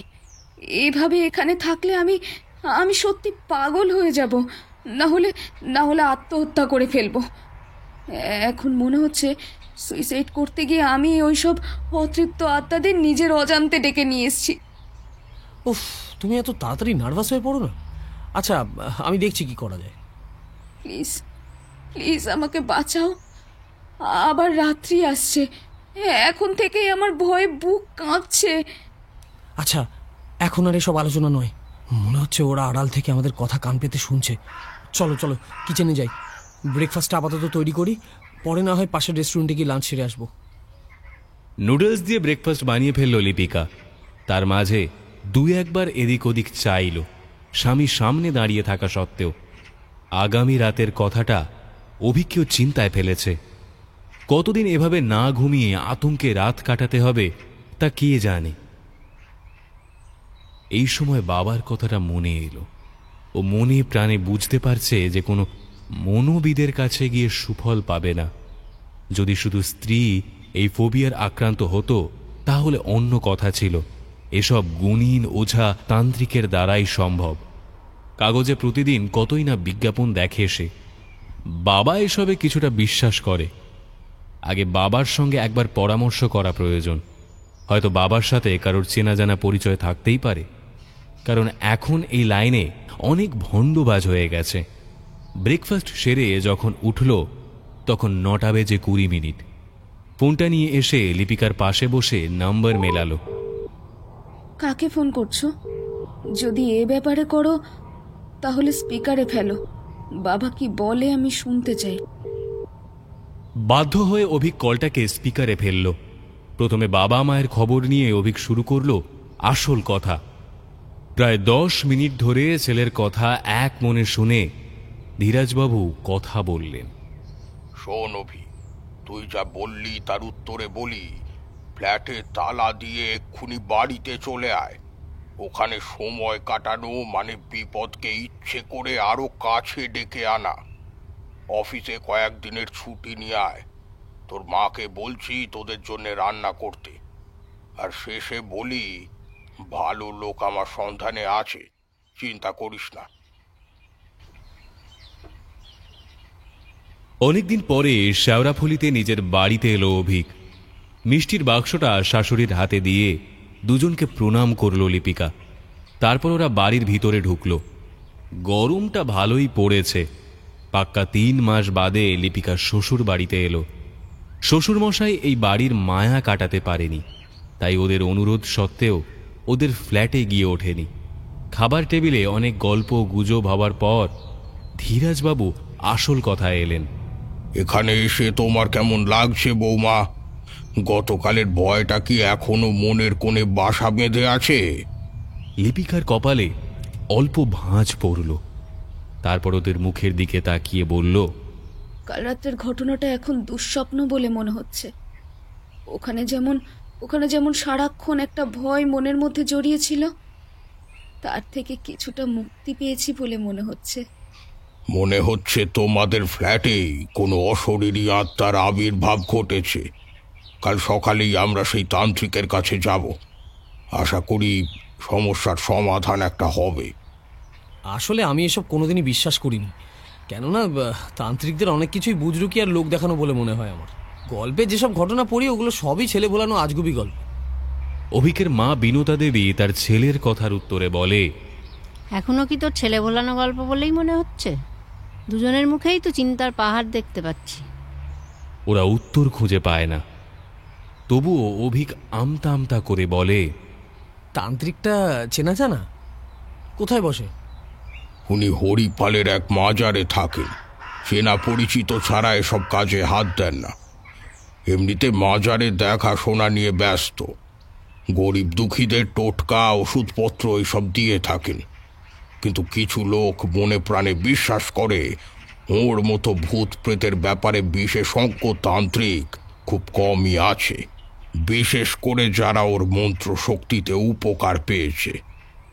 বাবা, আপনি কোথা থেকে এনার সন্ধান পেলেন? 5-6 মাস আগে আমার বন্ধু নির্মলের কাছ থেকে। ও একটা এই ধরনের বিপদে পড়েছিল। এই তান্ত্রিক তাকে উদ্ধার করে। তখনই কৌতূহলবশত ওর কাছ থেকে নাম ঠিকানা লিখে নি। অভিক যেন মনে মনে কিছু ভাবছে দেখে উনি বলে উঠলেন, তুই কি অন্য কিছু ভাবছিস? যদি কাজ না হয় বৌমাকে নিয়ে গিয়ে দুজনেই কোনো মনোবিদের পরামর্শ নিস। যখন দুজনেই তোরা মনোবিকারের শিকার। না না, তুমি ভুল বুঝছো। আসলে হরিপাল নামটা শুনে একজন তান্ত্রিকের কথা মনে পড়ে গেল হঠাৎ। ওনার কথা কয়েকটা গল্পের বইতে পড়েছিলাম। জানতাম উনি লেখকের কোনো একটা কাল্পনিক চরিত্র। তিনিও হরিপালের কাছে একটা মাজারে থাকেন। পীর বাবার শিষ্য তান্ত্রিক সম্রাট রফিক। ধীরাজবাবুর মুখে একটা সন্তুষ্টির হাসি। রাইট, এই সেই রফিক। পারলে বইটা আমায় জোগাড় করে দিস, পড়তে হবে। অভিকের মনেও একটা বিশ্বাস দেখা দিল। ওরা খাবার টেবিল ছেড়ে উঠে পড়ল। বাথরুমে হাত ধুতে ধুতে ধীরাজবাবু বললেন, বন্ধু নির্মলকে বিশেষ কিছু তোদের বিষয়ে বলিনি, অবশ্য ও জানতে চায়নি। কাল সকালবেলায় মাজারে যাওয়ার কথাটাও রফিককে জানিয়ে রেখেছে। এখান থেকে আধ ঘন্টার মধ্যেই পৌঁছে যাব। খাবার সেরে সবাই বৈঠকখানায় এলো। পুরনো আমলের বাড়ি, অভিকের দাদুর সময় তৈরি। নানান রকম গল্পে এ সময়টা কেটে গেল। লিপিকার মনটাও বেশ হালকা হলো। অভিকও ছেলেবেলার অনেক স্মৃতিরও মন্থন করে চলল। ধীরে ধীরে সন্ধ্যার দিকে সময় এগোতে থাকল। লিপিকা রান্নাঘর থেকে সবাইয়ের জন্য চা বানিয়ে আনলো। চা খেয়ে বিনতা দেবী ঠাকুর ঘরের দিকে এগোলো সন্ধে দেওয়ার জন্য। ধীরাজবাবু ফোনে গাড়ি বুক করল এবং সকাল 7টা নাগাদ আসার জন্য বলেও দিল। চলো একটু ছাদ থেকে ঘুরে আসি, সুন্দর হাওয়া দিচ্ছে, দেখবে ভালো লাগবে। আসলে অনেকক্ষণ অভিকের সিগারেট টানা হয়নি বাবা মায়ের জন্য। বিনোদা দেবী বলে উঠলেন, তুই যা, এই ভর সন্ধ্যাবেলা বৌমাকে ছাদে যেতে হবে না। কথাটা ভারী মনে ধরল অভিকের। কি একটা ভেবে নিজেও গেল না। পায়ে জুতো গলিয়ে রাস্তায় বেরিয়ে এলো। লিপিকা দোতলায় শোয়ার ঘরে আসে। এই ঘরেই তাদের ফুলশয্যা হয়েছিল। কত পুরনো কথা মনে পড়ে যাচ্ছে তাদের এখন। ঘরের উঁচু সিলিং, কাঠের ছাত্রী দেওয়া মেঝে থেকে বেশ খানিকটা উঁচু একটা খাট। লিপিকা একটু খাটো বলে উঠতে একটু কষ্ট হতো। অভিক মাঝে মাঝে ওকে পাঁজাকোলা করে তুলে দিত। সে কথা মনে পড়ে নিজের মনেই হেসে ওঠে। নিচে রান্নাঘরে রাঁধুনি এসে রান্না বসিয়েছে। শাশুড়ি তদারকি করছে। ও সাহায্য করার জন্য যেতে জোর করে ওকে পাঠিয়ে দিয়েছে রেস্ট নেওয়ার জন্য। সত্যি এমন শাশুড়ি সহজে পাওয়া যায় না। তার চাকরি করা নিয়ে কোনোদিনই আপত্তি করেনি। লিপিকাও চেয়েছিল ওনাকে ফ্ল্যাটে নিয়ে যেতে, কিন্তু তিনি রাজি হননি। লিপিকা ভেবে চলে, অভিকের ওপর না জেনে এতটা রেগে গিয়ে সুইসাইডের মতন একটা চরম সিদ্ধান্ত না নিলেই ভালো হতো। তারপর থেকেই ওই দুঃস্বপ্ন আর অশরীরীদের হাতছানি। চোখ আর মনের ভুলও তো হতে পারে। তান্ত্রিকের কাছে মনে হয় বৃথাই যাচ্ছে। অফিসের লোকজন শুনলে হেসে উড়িয়ে দেবে। হঠাৎ পায়ের শব্দ পেয়ে সতর্ক হল। নিশ্চয়ই অভিক ফিরে এসেছে দোতলায়। আচমকায় শব্দটা থেমে গেল। তার মানে পাজিটা দেখতে চাইছে ও এখনো ভয়ের সাগরে ডুবে আছে কিনা। লিপিকার দুটো চোখ খোলা দরজার দিকে আবদ্ধ। নিচ থেকে মাংস রান্নার সুগন্ধ ভেসে আসছে, কিন্তু কই অভিকের পায়ের আওয়াজ আর পাওয়া যাচ্ছে না তো। আরো একটু অপেক্ষা করে ও খাট থেকে নামে। দরজার একটু পাশেই দোতলায় আসার সিঁড়িটা। দরজার দিকে মুখ বাড়াতেই ও দেখতে পেল সিঁড়ির মাঝের ধাপে কেউ একজন দাঁড়িয়ে আছে। সিঁড়ির 40 পাওয়ারের বাল্বের আলোয় লোকটার মুখটা একেবারে অস্পষ্ট। পায়ের দিকে নজর পড়তেই ওর মুখের রং সাদা হয়ে গেল, কেননা লোকটার পায়ের পাতাগুলো হাওয়ায় ভাসছে। ও চিৎকার করার 1 সেকেন্ডের মধ্যে লোকটার শরীর যেন হাওয়ায় মিলিয়ে গেল। লিপিকার চিৎকারে নিচ থেকে সবাই ছুটে এলো, এমনকি রাঁধুনি পর্যন্ত উপরে চলে এলো। লিপিকা ততক্ষণে হাঁটু ভেঙে বসে পড়েছে। বিনুতা দেবী বুদ্ধি করে রাঁধুনিকে কিচেনে পাঠিয়ে দিল, না হলে বউয়ের মির্গি রোগ বলে চারিদিকে রটাবে। অভিক স্ত্রীর মুখে জলের ঝাপটা দিল। লিপিকা চোখ মেলে তাকালো। অভিকের মনে পড়ল লিপিকার চোখ দুটো গত রাত্রের মতোই অস্বাভাবিক দেখাচ্ছে। চোখের মধ্যে ভয় কিলবিল করছে। ও বউকে নিয়ে গিয়ে খাটে শুইয়ে দিল। বাবা মায়ের মুখ গম্ভীর। বিনতা দেবী বলেন, হিস্টিরিয়া নয় তো? হিস্টেরিয়া ছোঁয়াচে রোগ নয়। তোমার ছেলেই বা গ্যাস লাইটার জ্বালানোর শব্দ পেল কি করে? রাত্রে লিপিকা নিচে খেতে গেল না, আচ্ছন্নর মতন শুয়ে আছে। ধীরাজবাবু একটা ঘুমের ট্যাবলেট দিল, দুটো বিস্কুট আর একটু দুধ খেয়ে ওষুধটা মুখে পুরে দিল। 15 মিনিটের মধ্যে লিপিকা ঘুমিয়েও পড়ল। রাত্রে খাবার টেবিলে চুপচাপ ওরা খেয়ে যে যার ঘরে চলে গেল। বিনতা দেবী ছেলেকে বললেন, আমাদের ঘরের দরজা খোলা থাকবে, দরকার হলে ডাকবি।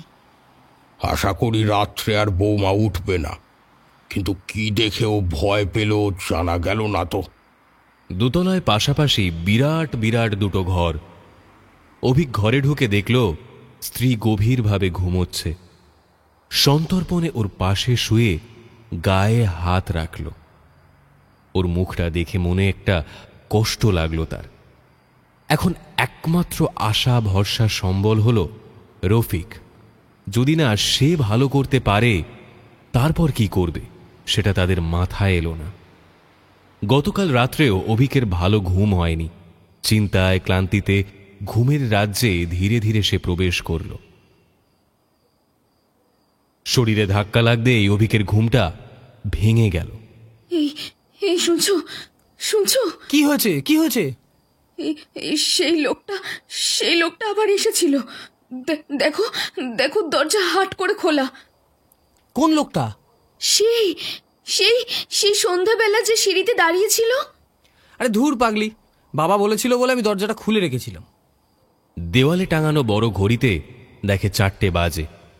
অভিকের কথা শুনে লিপিকা অল্প শান্ত হল। হঠাৎ একটা নতুন কথা বলে উঠল, আজকেই ফ্ল্যাটে ফিরে যাব। তান্ত্রিকের কাছে গিয়ে কোনো লাভ হবে না। অভিকের মুখে কে যেন এক পোঁচ কালি লেপে দিল। এ তো দেখছি নতুন ঝামেলা শুরু হলো।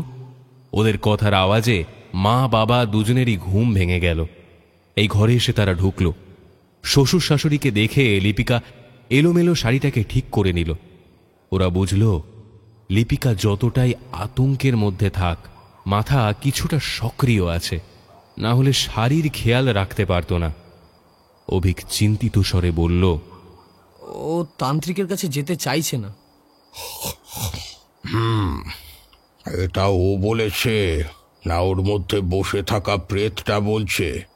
কথাটা শুনে মা ও ছেলে দুজনেই স্তম্ভিত হয়ে গেল। সবাই মিলে অনেক বোঝাবার পর লিপিকা নিমরাজি হল। বলল, কিন্তু এই একবারই যাব। তবে একটা শর্তে, ওখান থেকে সোজা রাজারহাটের ফ্ল্যাটে ফিরে যাব।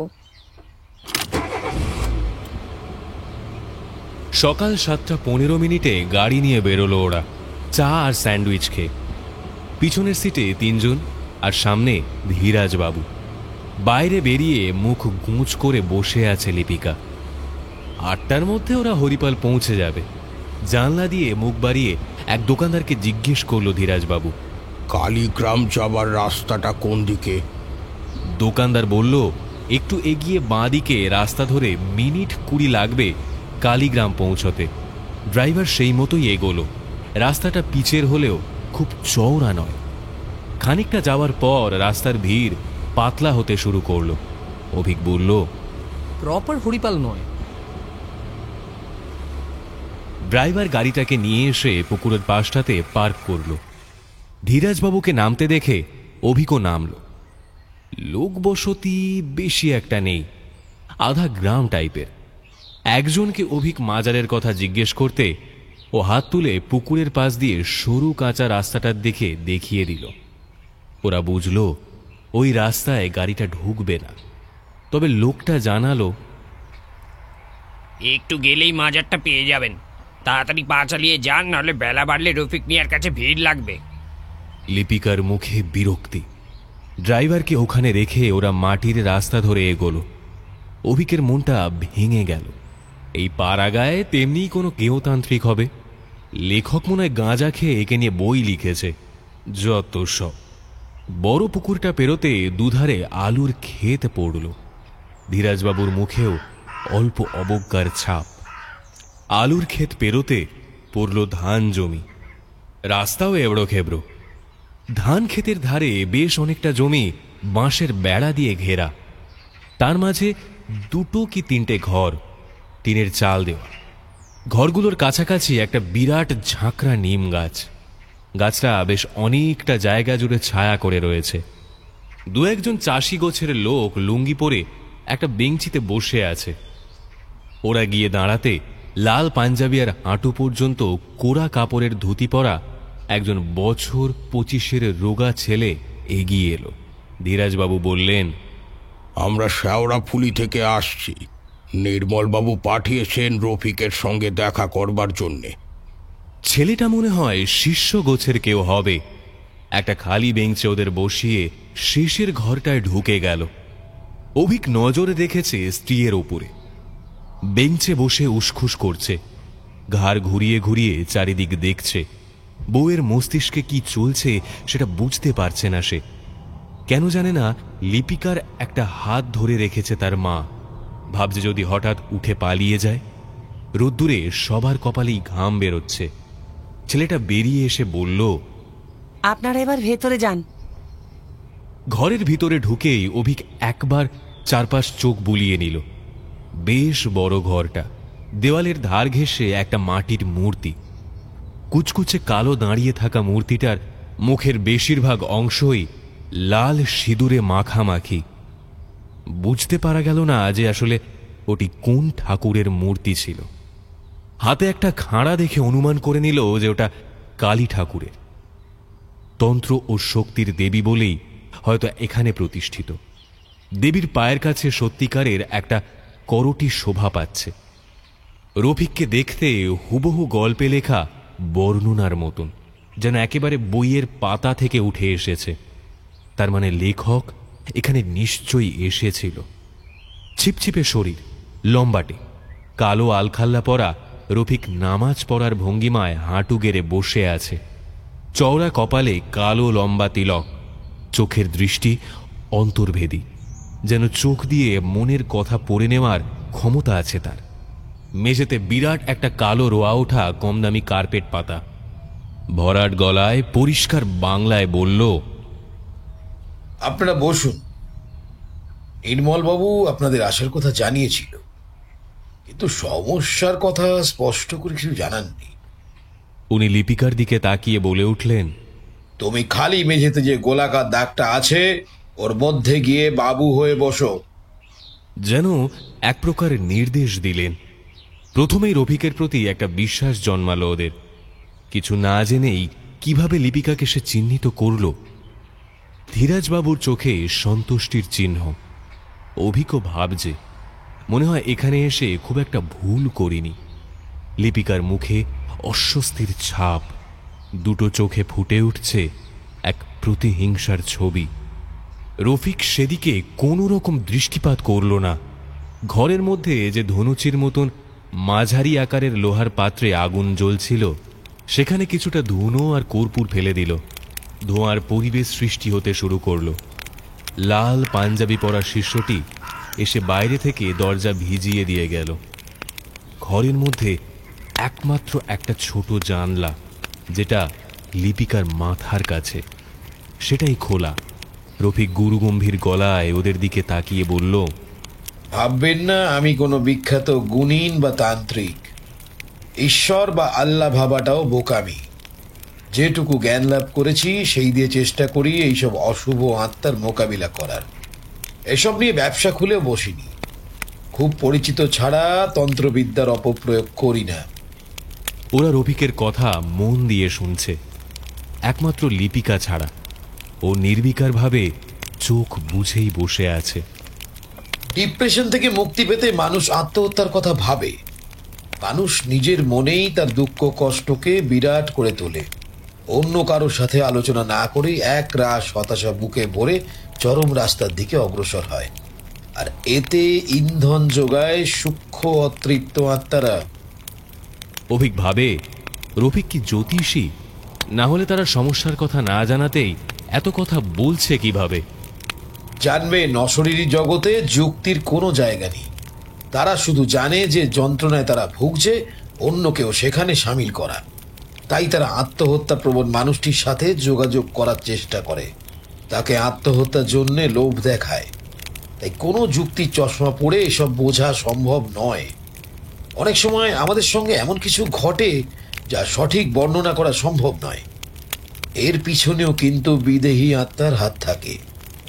টেলিপ্যাথির মাধ্যমে ওই ব্যক্তির মনের গভীরে কোনো ভাবনা ঢুকিয়ে দিতে পারে, এমন কোনো স্মৃতি ঢুকিয়ে দিতে পারে যা হয়তো তার সাথে আদৌ কোনো দিন ঘটে।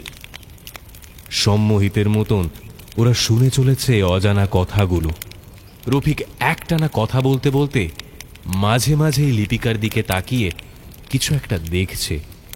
ওরাও সেটা লক্ষ্য করছে।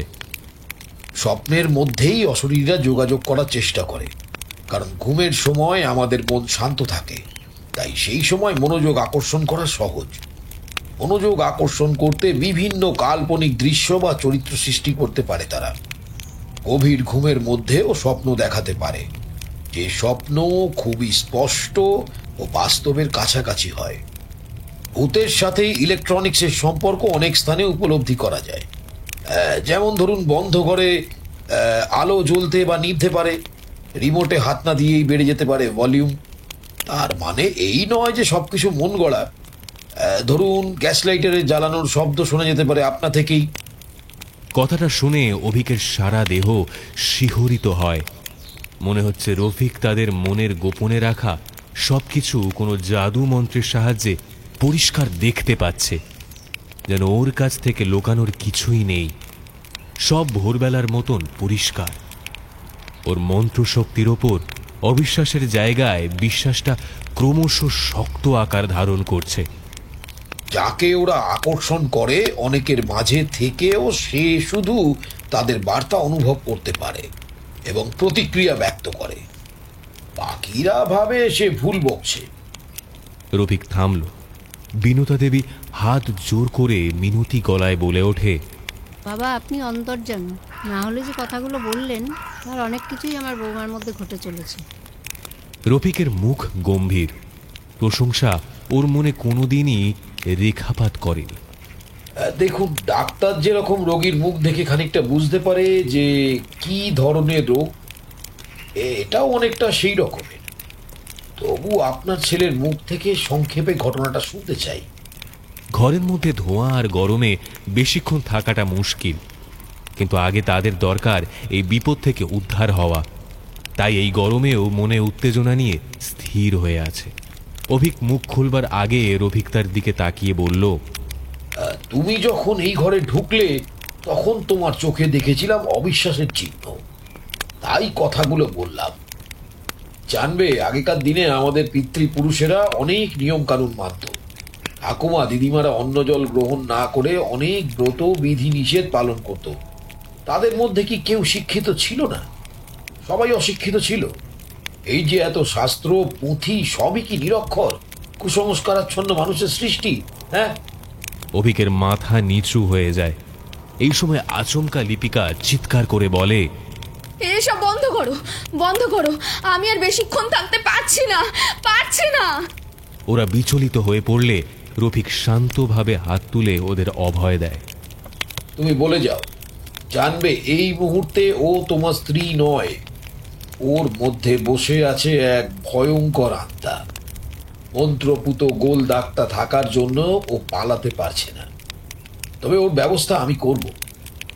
অভিক শুরু থেকে এই ঘটনাটা বলে যেতে লাগলো। বাবা মা এত সব কিছু জানতো না। তারাও ভয়ে চকিত চোখে শুনতে লাগলো। শেষ করার আগে লিপিকার দিকে তাকিয়ে স্ত্রী ওর দিকে বড় বড় চোখ মেলে তাকিয়ে আছে, কিন্তু চোখের মধ্যে কালো মণিগুলো নেই।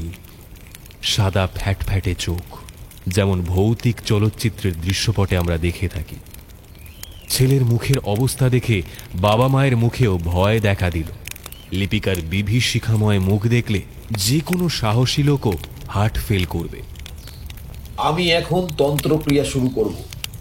ওর নানা রকম মুখবিকৃতি ও শারীরিক ভঙ্গি হয়তো আপনারা সহ্য করতে পারবেন না। যেভাবে হোক ওই আত্মাকে বশে আনার চেষ্টা করব। তখনই সে ভয়ঙ্কর আকার ধারণ করবে। আমি কিন্তু রক্ষা কবচ দ্বারা সুরক্ষিত, কিন্তু আপনারা তা নন। যেহেতু কোনো ক্ষতির সম্মুখীন হওয়া আশ্চর্য নয় এবং ওই কদাকার মুখ স্মৃতিতে একবার স্থায়ী হয়ে গেলে আগামী দিনে ওর সাথে কথা বলতে গেলে ওই মুখ ও দেহ ভঙ্গি মনে পড়ে যাবে। তখন ভয়ে হৃদয় দুর্বল হয়ে পড়বে, ওর সামনে স্বাভাবিক হতে পারবেন না। তাছাড়া কারো সামনে তন্ত্রমন্ত্রের উচ্চারণ করা আমার গুরু পীর বাবার নিষেধ। আপনারা কাজেই বাইরে গিয়ে অপেক্ষা করুন। যাবার আগে আপনাদের গোত্রটা জানিয়ে যান। কাশ্যপ গোত্র শুনে রফিক বলল, কাশ্যপ ঋষির বংশধরদের কাশ্যপ গোত্র বলা হয়ে থাকে। ইনি ব্রহ্মাপুত্র মরীচির ঔরসে কলার গর্ভে জন্মগ্রহণ করেন। তিনি দক্ষ প্রজাপতির কন্যাকে বিবাহ করেন। কাশ্যপ দেব দৈত্যাদির জন্মদাতা ছিলেন। কশ্যপ গোত্রের প্রবর ঋষিদের নাম কশ্যপ, অপসার, নৈধ্রুব। ধীরাজবাবুও এত জানতেন না। একজন মুসলিম হয়েও ওর অন্য ধর্মের শাস্ত্রজ্ঞানের পরিধি দেখে চমকৃত হলেন। মনে মনে অবশ্য ওরাও তাই চাইছিলেন, কেননা সাধারণ কোনো মানুষের এই দৃশ্য দেখা সম্ভব নয়। তিনজনে বাইরের বেঞ্চিতে এসে বসে পড়ল। নিমগাছের ছাওয়া বেঞ্চির ওখানে পড়েছে। ধীরাজবাবু সময় দেখলেন 11:10। সূর্যের তাপ ক্রমশ উষ্ণ হচ্ছে। নিমগাছের হাওয়ায় অতটা গরম বোধ হচ্ছে না। রফিকের ঘরটা ছিল একটা বয়লার। তিনজনের মনে বিশ্বাস যে একমাত্র রফিকই পারবে লিপিকাকে সুস্থ ও স্বাভাবিক করে তুলতে। এই সময় রফিকের শিষ্য এসে পিতলের জগে করে ইদারার ঠান্ডা জল পান করতে দিলেন। কাঠের বেড়ার সামনে ওই রোদ্দুরে বেশ কয়েকজন নারী পুরুষ ভিড় জমিয়েছে। অভিক বাবার দিকে চেয়ে বলল, উনি দক্ষিণা কত নেবেন জেনেছো? একরাশ চিন্তা মাথায় নিয়ে নির্মলকে জিজ্ঞেস করতেই ভুলে গেছি। দাঁড়া, এখনই ওকে ফোন করছি। কিন্তু কোনো নেটওয়ার্ক না থাকায় সে ফোন করতে পারল না। সময় গড়িয়ে চলল। লিপিকার চিন্তায় চিন্তায় ওদের খিদে পর্যন্ত পাচ্ছে না। এদিকে মাজারে ভিড় ক্রমশ বেড়েই চলেছে। তবে সবাই শান্ত আর ধৈর্য নিয়ে অপেক্ষা করছে গেটের সামনে। ঘরের ভিতর থেকে নানা রকম কণ্ঠে হাড় হিম করা বিভৎস আওয়াজ ওদের কানে আসছে। এই রকম মোটা অমানসিক গলার আওয়াজ লিপিকার। মনে হচ্ছে মাইকের চোং ধরে কেউ আর্তনাদ করছে। ভাগ্যিস ঘরে ওরা ছিল না। রফিকের অভিজ্ঞতা আছে বলেই ওদের ওখান থেকে সরিয়ে দিয়েছে। এক সুপ্ত উত্তেজনায় শিহরিত হচ্ছে তিনজন। প্রায় 1 ঘন্টা পরে লিপিকার চেনা গলায় কান্নার শব্দ প্রথম ওরা শুনতে পেল।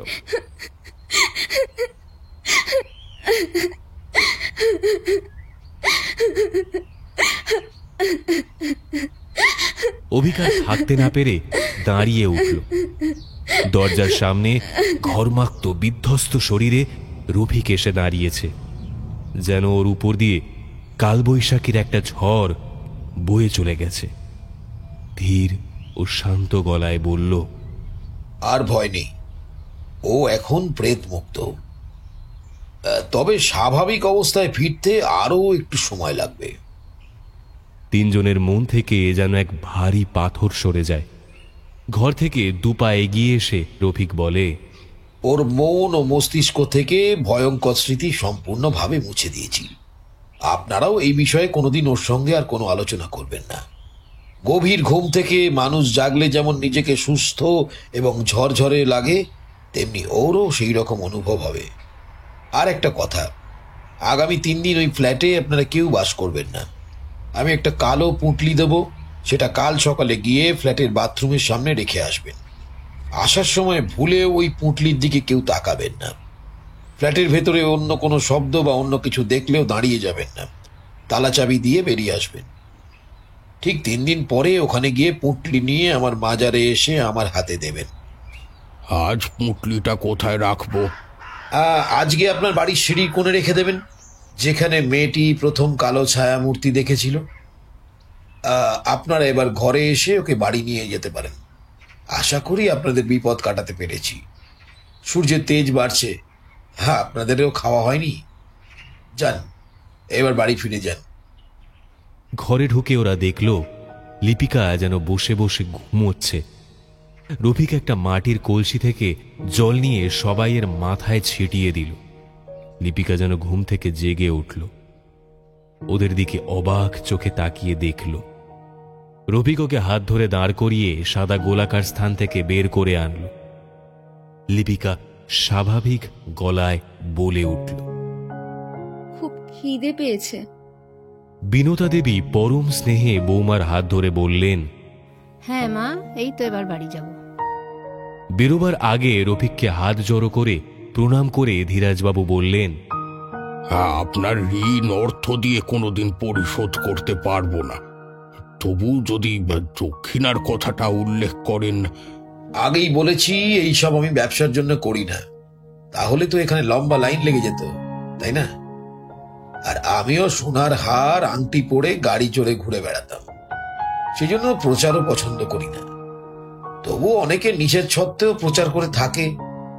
এখন এই কালো পুঁটলি নিয়ে বাড়ি যান, পরে যখন আসবেন তখন মাজারের জন্য, গরিব দুঃখীদের জন্য কিছু দান করে যেতে পারেন। সামনে দাঁড়িয়ে থাকা শিষ্যর দিকে তাকিয়ে বলল, এনাদের একটু এগিয়ে দিয়ে এসো। অভিকরা বুঝল সামনের ভিড়ের দিকে তাকিয়ে রফিক ব্যস্ত হচ্ছে। সত্যি অনেক সময় ধরে বিভিন্ন সমস্যায় জর্জরিত মানুষ অপেক্ষা করছে একটু সাহায্যের আশায়। ধীরাজবাবু কালো পুটুলিটা সাবধানে একটা ক্যারি ব্যাগে ঢুকিয়ে নেন। তারপর ওরা কাঁচা রাস্তা ধরে গাড়ির কাছে যাওয়ার জন্য মাজার ছেড়ে বেরোন। সূর্য প্রায় মাথার উপরে অগ্নিবাণ ছুড়ে চলেছে। লিপিকা হাসি মুখে বলে ওঠে, কি সুন্দর জায়গাটা, কেমন একটা গ্রাম্য গ্রাম্য পরিবেশ। বাবা মা সামনে থাকার সুযোগে অভিক স্ত্রীর নরম হাতটা ধরে সামনে এগোতে থাকে। রোমহর্ষক ঘটনাটা শুনে আমি রফিককে জিজ্ঞাসা করলাম, আচ্ছা এরপর ওরা আর তোমার কাছে এসেছিল? 5 দিন পরে পুরো হাসি খুশি পরিবার নিয়ে এসে হাজির হয়েছিল। জোর করে মাজারের জন্য 25,000 টাকা দিয়ে গিয়েছিল। নির্মলবাবু ওদের এখনকার সন্ধান দিলে ছেলেটি বলেছিল রফিক সমগ্র বই পড়েই নাকি অবিশ্বাসী মনটা তার অল্প হলেও বিশ্বাসী হয়ে উঠেছিল। প্রথমে নাকি কাল্পনিক চরিত্র ভেবেছিল, কিন্তু আমার মন্ত্রশক্তির ক্ষমতা নিজের চোখে দেখে তার অবিশ্বাস চলে গেছে। হ্যাঁ,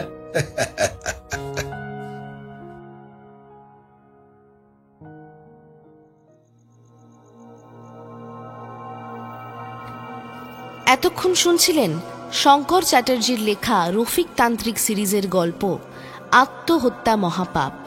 গল্পটি কেমন লাগলো অবশ্যই আমাদের কমেন্ট বক্সে জানান।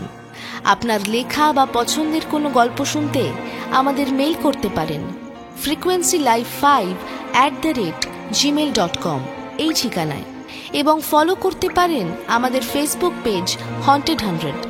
হন্টেড 100-এর আরও নতুন নতুন গল্প শুনতে সাবস্ক্রাইব করুন আমাদের ইউটিউব চ্যানেল। শুনতে থাকুন হন্টেড 100।